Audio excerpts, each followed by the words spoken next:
So one of the problems that I have is the canopy I bought about 6 months ago isn't very waterproof. So great for keeping out the sun, but not for keeping out the water. So we're gonna fix that.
So something I might even consider in the near future is doing something like shoe glue on the seams, because that was typically where it would start leaking or something along those lines. I mean, kind of sweating.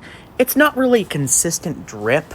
It's more just, okay, I don't want it possibly even starting to drip because the belts that I use are very water sensitive. Some, like the lower grits, they don't care. You can put water on them, it's totally fine. When you start getting into the higher grit aluminum oxides, they don't like water and will just fall apart. So that's the biggest reason why I want to make sure just stuff is waterproof, because then I don't have to worry about buying extra belts. I mean, they're pretty cheap, but at the same time, you can also get pretty expensive with the belts. So I'd much rather keep them as long as I can.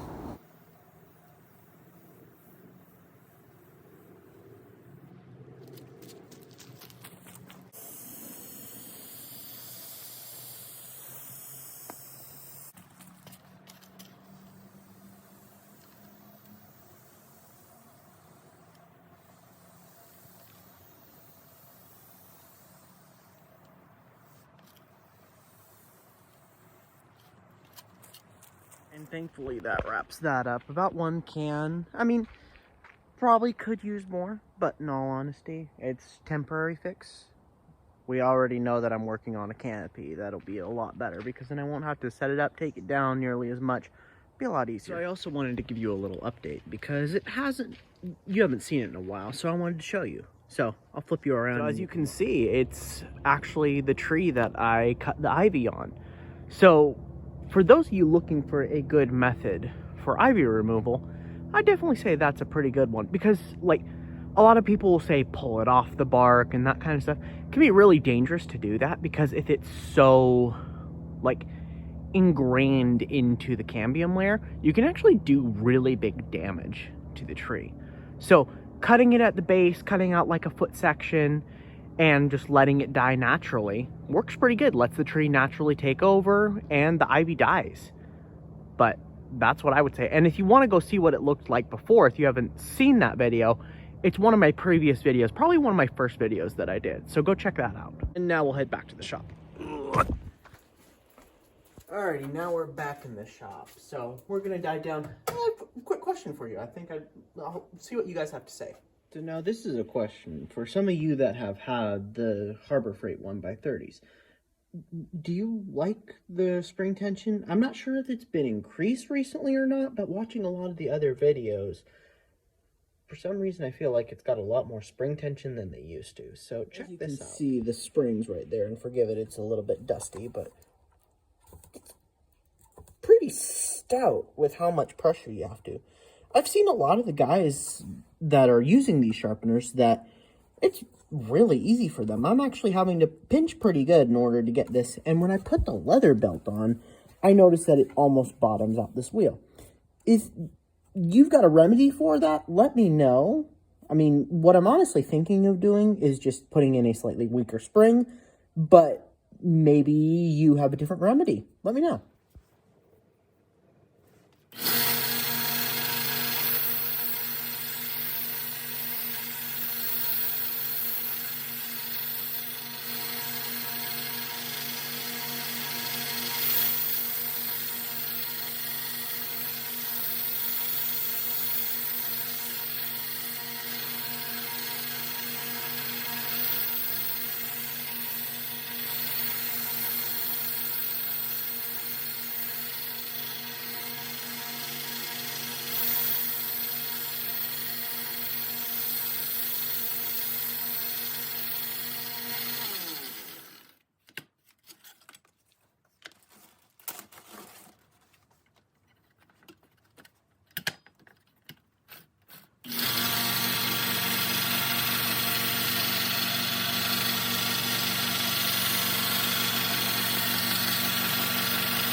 So now to answer the question that everybody is probably pretty curious about by now, especially if you follow my Facebook page, you know this question.